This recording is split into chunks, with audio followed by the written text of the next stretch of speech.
What is the difference between stopPropagation and preventDefault? This is a follow-on question I like to ask after my previous question on events. Now, if you don't have a really good understanding of events and really what you're doing, you might actually not have a great idea what the difference is between these two functions. But you have probably got an idea that it stops something, right? It stops the event from doing something. So stopPropagation actually stops the event from either proceeding down the event capturing phase or going up the event bubbling phase. And no listeners will be called after the event has been told to stop propagating.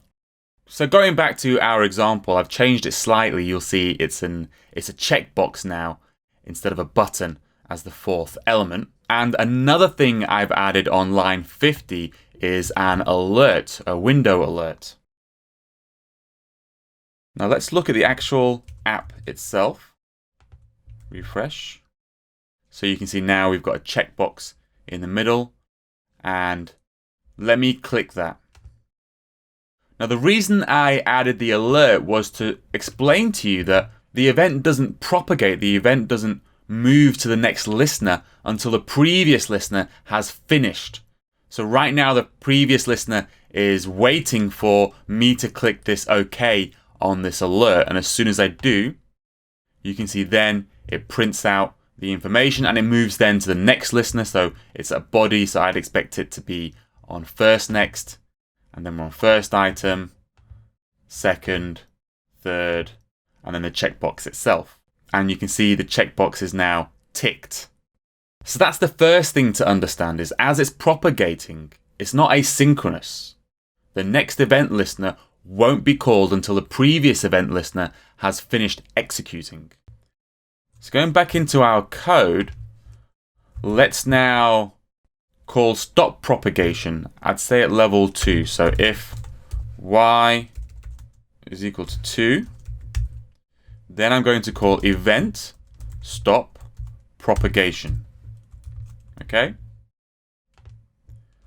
So now let's see what happens. So let me refresh the page. Now I'm going to click hello. And there you can see it's gone to body, first, second. But because on the second item we call stopPropagation, it doesn't go to the first item. Sorry, it doesn't go to the third and then the fourth item, which is the checkbox itself. We actually stop the event from feeding down to the rest of the chain, to the rest of the tree.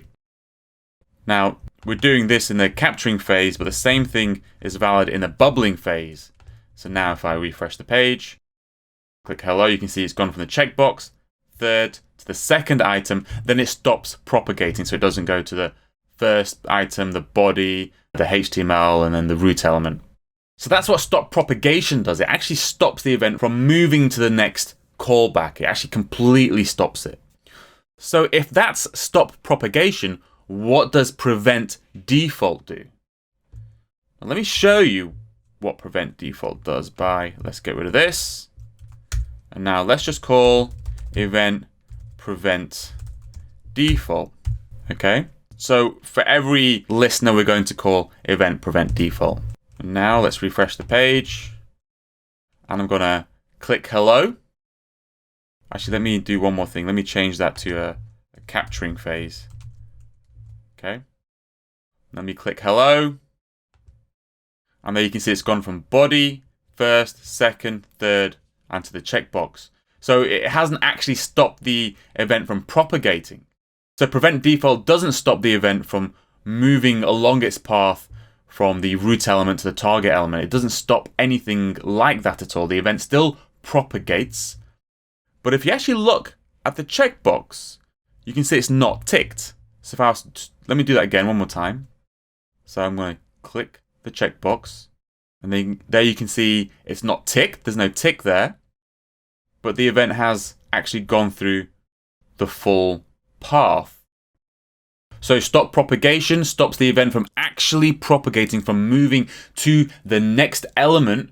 And preventDefault, all that does is it stops the default behavior that that event would have triggered in whatever element you perform the event on. So for a checkbox, it would stop the tick from being applied in the checkbox.